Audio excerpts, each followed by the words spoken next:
Bonjour à tous et merci de me rejoindre pour qu'on puisse lire ensemble les comptes rendus du procès Pellico. Alors aujourd'hui, on va lire la 39e journée d'audience et ce sera un thread qui est écrit par la journaliste Marion Dubreuil.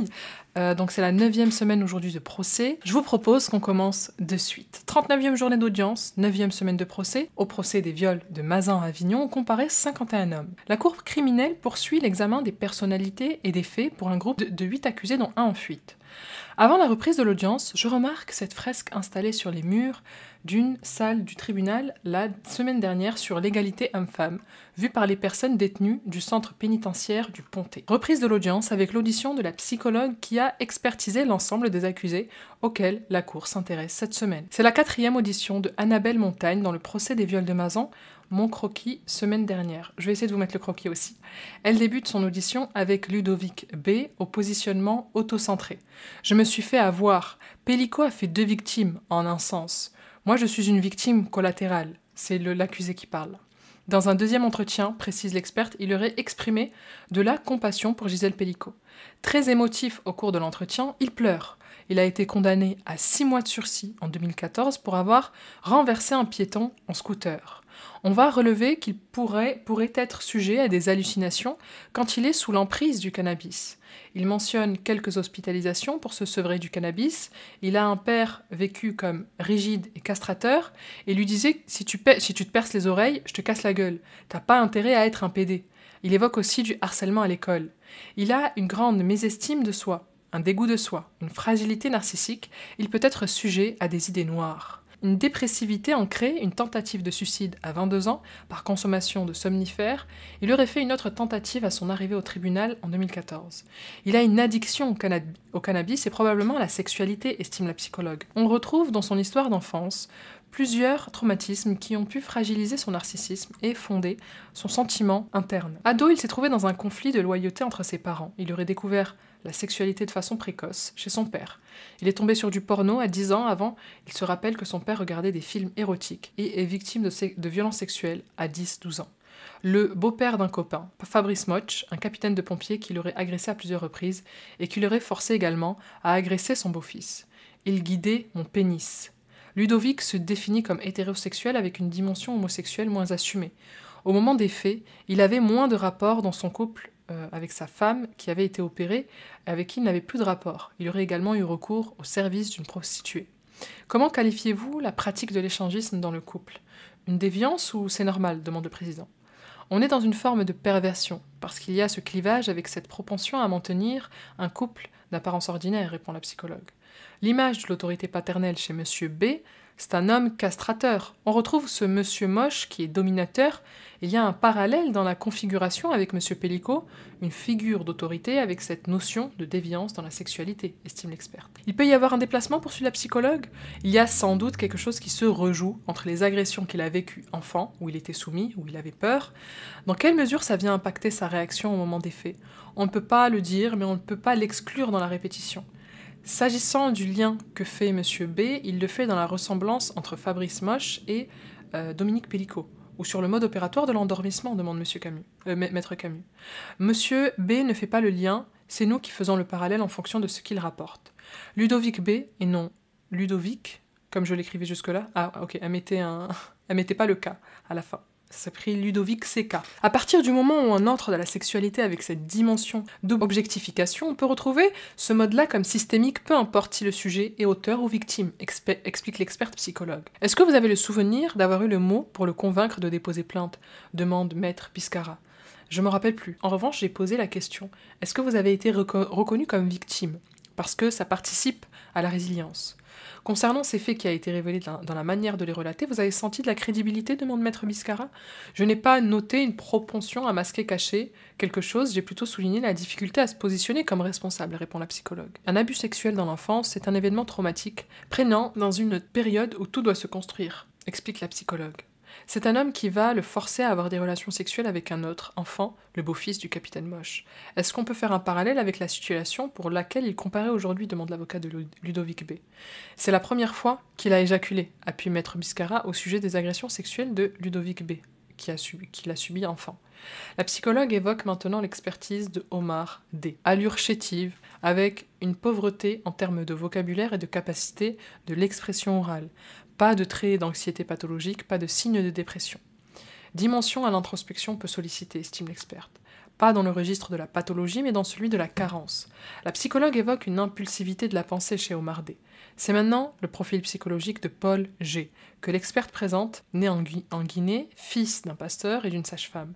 Il a travaillé en France dans une société de nettoyage, salarié en CDI, et dans une usine agroalimentaire au moment de son incarcération. Paul G est fuyant, notamment sur des faits de violence qui lui sont reprochés. Il livre une image de lui lisse, normative. Je suis un être humain comme les autres, je suis rigolo et solidaire. L'agir prend le pas sur la pensée, estime la psychologue. Il explique que le contrôle de la sexualité dans son enfance était omniprésent, sa mère s'assurait notamment de leur virginité régulièrement. Il dit avoir eu ses premières relations sexuelles à 15 ans en Guinée. Il s'est mis en couple à Avignon avec la mère de son enfant, dont il s'est séparé depuis. Il dit avoir découvert le libertinage. Après, il dit avoir eu des relations sexuelles avec un couple, mais exclusivement avec la femme. 4e rapport, consacré à Saifeddine G, qui reconnaît les faits, mais explique ne pas avoir su pour les comprimer. Pour moi, c'était un scénario. Il exprimait de la honte et de l'empathie à l'égard de la victime. Il a grandi en Tunisie jusqu'à l'âge de 15 ans et il est arrivé en France pour un regroupement familial. Une personnalité dans le spectre de la norme, poursuit l'experte. Il avance des valeurs professionnelles, personnelles. Il m'a dit « Je travaille 12 à 14 heures par jour. Après, je me consacre à mes enfants. Je n'ai plus le temps pour mes amis. » Au moment des faits, les relations sexuelles avec son épouse se tarissent. Il dit visionner des films pornographiques dans son camion, avoir recours à des escortes sur la route. L'experte évoque une sexualité qui viendrait combler les vides, occuper les pauses dans son travail. Est-ce que c'est une empathie sincère, demande Maître Minier, qui représente Saifeddine G ? Je ne peux pas l'affirmer, répond l'experte, qui ne voit pas d'éléments qui viendraient le contredire non plus. Suspension d'audience reprise avec les experts psychologiques des autres accusés. Reprise de l'audience avec l'expertise psychologique de Cédric... Ah, c'est Cendric ? Ah, je croyais que c'était... Alors, je suis désolée, hier, je disais Cédric. Je connaissais pas le nom Cendric. S-E-N-D-R-I-C. Bon, mais c'est Cendric, V. Ça n'a jamais traversé l'esprit d'aller là-bas pour violer quelqu'un. Il est allé à 2 reprises chez les Pélicots, à 2 ans d'écart. Il a été placé en foyer pendant 1 an quand il était adolescent tumultueux. Je traînais, j'allais pas à l'école. C'est en BEP que j'ai ouvert les yeux. Il s'est engagé dans la Légion étrangère pendant 2 ans, et il a rompu son contrat par frustration de ne pas être allé à l'étranger. L'experte évoque une consommation régulière, à l'origine d'alcool régulière, à l'origine de condamnation pour conduite en état d'ébriété. Elle évoque une peur de l'abandon. Après sa séparation douloureuse avec la mère de son premier enfant, il s'est engagé dans la Légion. Au moment où je l'ai rencontré, il évoque des regrets et des remords à l'égard de la victime, même s'il tient un discours qui tend à banaliser les faits et le contexte dans lequel ils ont pu se produire, poursuit la psychologue. À part sa compagne, quels éléments sont favorables pour sa réinsertion, demande le président. Il entretient de bonnes relations avec sa fratrie, explique l'experte. Son avocat, Maître Lemaire, souligne les éléments positifs sur l'avenir de Cendric V. Il a des ressources, admet l'experte. Une relation, un travail, cela le maintient dans un élan de vie. Il y a des fragilités. Quand il n'a rien, ses addictions s'expriment le plus. Depuis 4 ans, il s'était réinséré, souligne son avocat. Et puis il y a eu cette affaire. Est-ce qu'on peut être optimiste, considérant qu'il a les repères légaux et moraux ? Il y a une énergie favorable qu'on retrouve tout au long de son parcours, admet la psychologue. Dernière expertise de la matinée, celle de Romain V, qui s'est rendue à 6 reprises chez les Pélicots. Je vais noter une absence d'expression d'affect associée au récit. Il va formuler des regrets autocentrés. J'ai été l'idiot de la soirée, dit-il. 4e enfant d'une fratrie de 9 enfants, une mère au foyer, témoin de Jéhovah, un père mécanicien. J'ai été frappé, ensanglanté par mes parents. Ma mère complice disait à mon père « Tue-le !»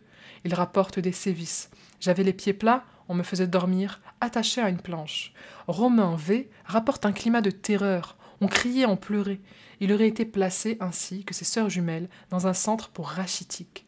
Il a une proxélité défensive beaucoup parlé pour aller dans un registre moins dérangeant. Romain se présente comme quelqu'un de replié sur lui, isolé. On a un positionnement d'allure victimaire avec une notion de plainte au premier plan. Il me dit « J'ai vécu un enfer, je suis encore en enfer, tout ça pour un couple. Marié à l'âge de 20 ans et divorcé 3 mois plus tard, parce que trompé, il impute à cet échec marital l'échec de toutes ses relations à venir, rapporte la psychologue. Il rapporte un climat incestuel avec un ami de ses parents, mais la psychologue dit qu'il n'a pas rapporté d'agression sexuelle dans leur entretien malgré ses questions.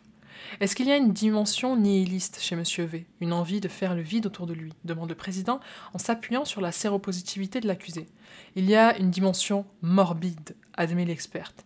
Il y a une souffrance chez lui dans laquelle il serait susceptible de faire entrer les autres, estime la psychologue. Diriez-vous que la séropositivité est non sujet grâce au traitement ou ça reste impactant dans sa psyché, demande Maître Camus. Ça ne peut pas être un bon sujet car c'est lui qui l'a abordé en entretien, répond l'experte. C'est morbide et mortifère chez Monsieur V, parce que le VIH, on peut en mourir. Peut-être que c'est une façon d'exister, de contaminer, au sens de la maladie, dont on parle, mais aussi dans un sens plus large, d'envahir, de rendre les relations indifférenciées. Tous les examens pratiqués sur lui attestant d'une charge virale indétectable, il avait conscience qu'il ne pouvait pas transmettre sa séropositivité, tient à rectifier Maître Lemaire, l'avocat de Romain. Moi-même, je n'ai jamais constaté un tel degré de violence, estime Maître Lemaire, qui s'appuie sur l'enquêtrice. On se rappelle de l'enquête de personnalité hier de Romain V, qui a eu une enfance très, j'allais dire difficile, mais c'est pire que difficile, c'est affreux, terrible. Du coup, qui a déposé hier et a confié à la cour n'avoir jamais été confronté à un vécu aussi dur. Est-ce que vous savez qu'il n'est pas le fils de son père, mais de son grand-père, énumère Maître Lemaire. Ah oui, c'est vrai, putain, oh là là. Est-ce que vous savez qu'il n'a pas voulu d'enfant par peur de reproduire tout ce que ses parents avaient commis en termes de sévices? Est-ce que le caractère d'un individu ne peut pas être faussé par un vécu d'une telle intensité, demande Maître Lemaire. Le terreau familial et le terreau primaire ont une incidence fondamentale sur la suite, notamment quand les interdits fondamentaux ne sont pas rappelés. Dernière expertise psychologique, celle de Cédric, donc cette fois-ci c'est Cédric G, confronté hier au témoignage de 3 ex-compagnes qui l'ont dépeint comme un dangereux manipulateur. Il se décrit comme un élève moyen, il a obtenu un BEP en comptabilité et il a effectué quelques petits boulots en intérim. En parallèle, il a une passion pour la musique, puis se serait formé à la vente. Instable professionnellement, alternant période d'emploi et de chômage, il m'a dit avoir été violé par un oncle de 27-30 ans quand il était lui-même adolescent à l'âge de 14 ans. J'ai lu dans un PV d'audition que les faits auraient eu lieu à 3 reprises, explique la psychologue. On a des éléments négatifs concernant le rapport à la femme, estime le président, qui s'appuie sur les témoignages des ex-compagnes de Cédric G qui a évoqué la diffusion d'images à leur insu.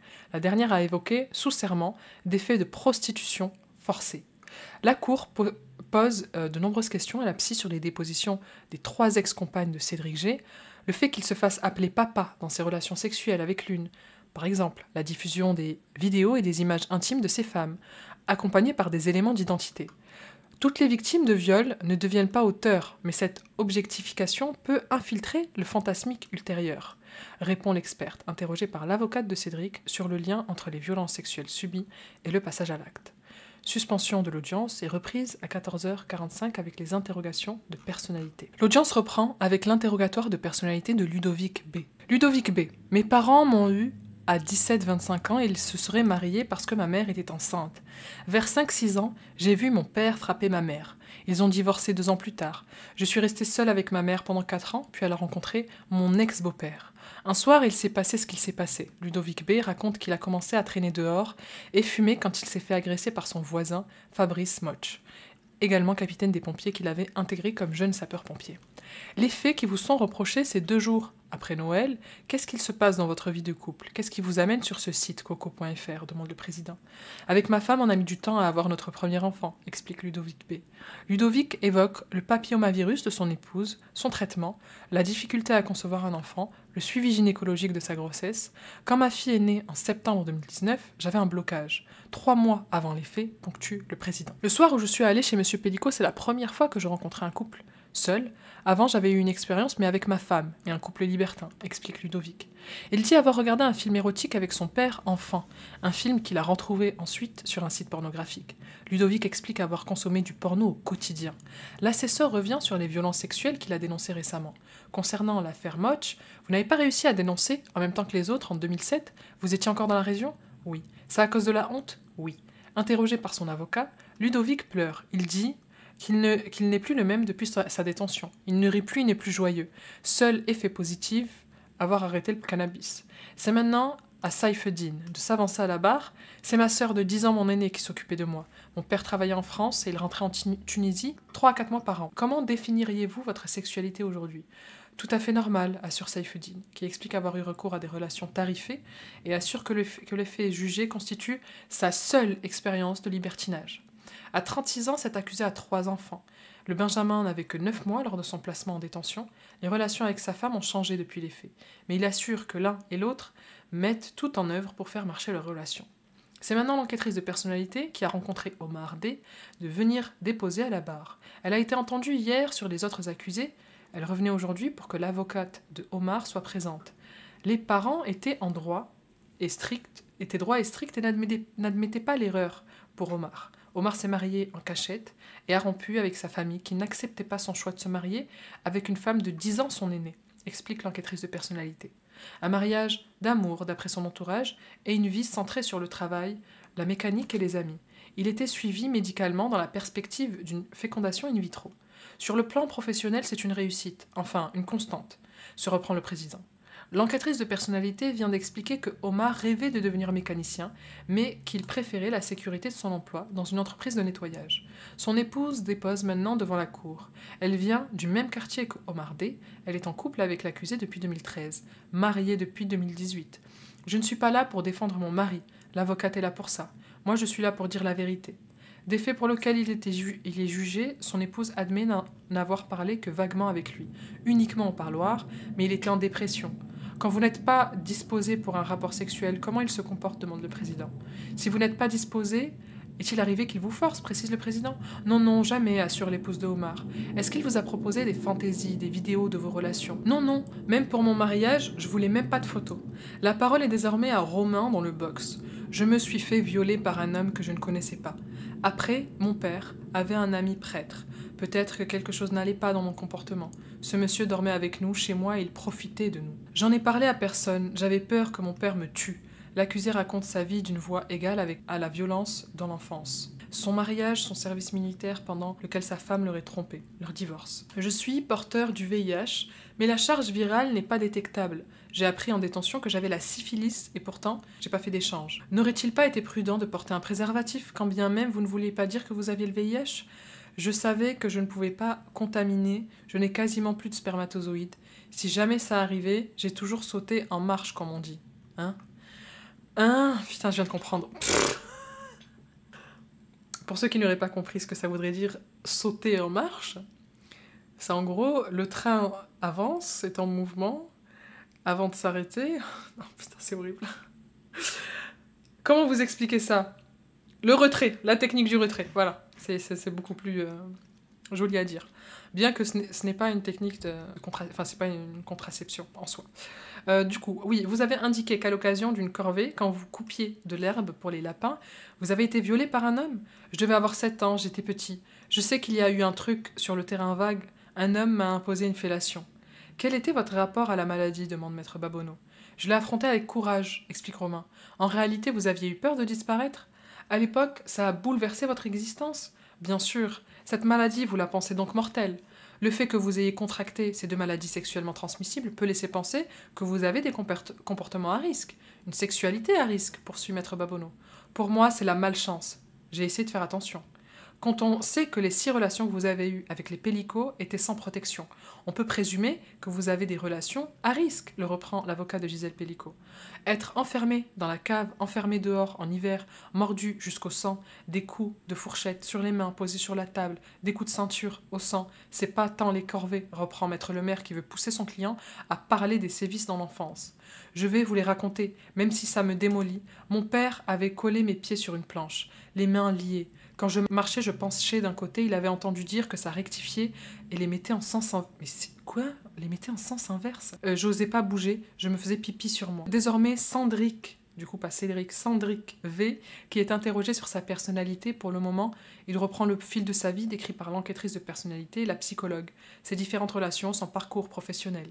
Sandrick allait sur Coco pour chercher du sexe, il dit avoir eu des relations d'un soir avec des femmes, des couples, notamment une fois. La femme voulait avoir les yeux bandés, mais pas toute la soirée. admet l'accusé. Le président énumère 6 condamnations essentiellement pour conduite en état d'ivresse et conduite sans permis, suspension d'audience reprise demain avec la suite des interrogatoires de personnalité des accusés. Bien écoutez, on attendra demain pour connaître la suite des interrogatoires de personnalité.